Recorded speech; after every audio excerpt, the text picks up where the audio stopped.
ದೆಹಲಿ ಮೊನ್ನೆ ಚುನಾವಣೆಯಲ್ಲಿ AAP ಆಮ್ ಆದ್ಮಿ ಪಾರ್ಟಿನೋ ಅರವಿಂದ್ ಕೇಜ್ರಿವಾಲ್ ಅವ್ರದ್ದು ಮಕಾಡೆ ಮಲಗಿದೆ. ನಮ್ಮ ದೇವೇಗೌಡರು ನಮ್ಮ ಕರ್ನಾಟಕದ ಆಸ್ತಿ ರೀ. ಸೊ ಹೆಮ್ಮೆ ನಮಗೆ ಅದು. ಮಾಜಿ ಪ್ರಧಾನಿಗಳು. ಸೊ ನಮ್ಮ ಕರ್ನಾಟಕಕ್ಕೆ ತುಂಬ ಒಳ್ಳೇದು ಮಾಡಿದ್ದಾರೆ. JDS ಪಕ್ಷ 2 ಸ್ಥಾನ ಗೆದ್ದಿರೋದ್ರಿ. ಆದರೆ ಸೆಂಟ್ರಲಲ್ಲಿ ಒಂದು ಮಿನಿಸ್ಟ್ರಿನ ತೆಗೆದುಕೊಂಡಿದೆ, ಅದು ಮೇನ್ ಮಿನಿಸ್ಟ್ರಿ. ಅದು ಚಾಣಾಕ್ಷತನ ಅಂದರೆ ಕೆಲವು ಜಿಲ್ಲೆಗಳಲ್ಲಿ ಪ್ರಭಾವ ತುಂಬ ಪವರ್ಫುಲ್ ಆಗಿದೆ. ಸೊ ಕೆಲವು ಸೀಟ್ನ ಗೆದ್ಕೊಳ್ತಾರೆ ಇವರು JDSನವರು, ಬಟ್ ಕೆಲವು ಸೀಟ್ನ ಸೋಲಿಸ್ತಾರೆ.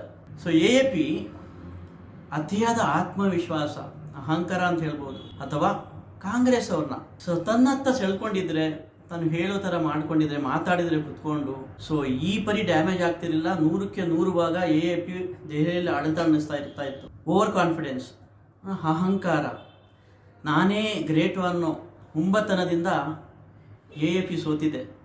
ನಾವ್ಯಾರೂ ಇದನ್ನು ಮಾಡಬಾರ್ದು. ಸೊ ಜನರ ಬಳಿ ಹೋಗಬೇಕು. ನಮಗೆ ಆತ್ಮವಿಶ್ವಾಸ ಇರಬೇಕು. ಅತಿಯಾದ ಆತ್ಮವಿಶ್ವಾಸ ಒಳ್ಳೆಯದಲ್ಲ ಇದು. ಸೊ ನಮಗೆ ಹೇಗೆ ಬೇಕೋ ಹೊಲಿಸ್ಕೋಬೇಕು, ಅದು ಜಾಣ್ಮೆ ಅಂತೀವಿ. AAP ಮತ್ತು ಯಾವುದೇ ಪಾರ್ಟಿ ಅಥವಾ ನಾವು ಯಾರಾದರೂ ಆಗ್ಬೋದು, ಈ ಥರ ಅತಿಯಾದ ಆತ್ಮವಿಶ್ವಾಸನ ಸೋಲನ್ನ ತರಿಸ್ಕೋಬಾರ್ದು. Thank you so much. ಧನ್ಯವಾದಗಳು ನಿಮ್ಗೆಲ್ರಿಗೂ.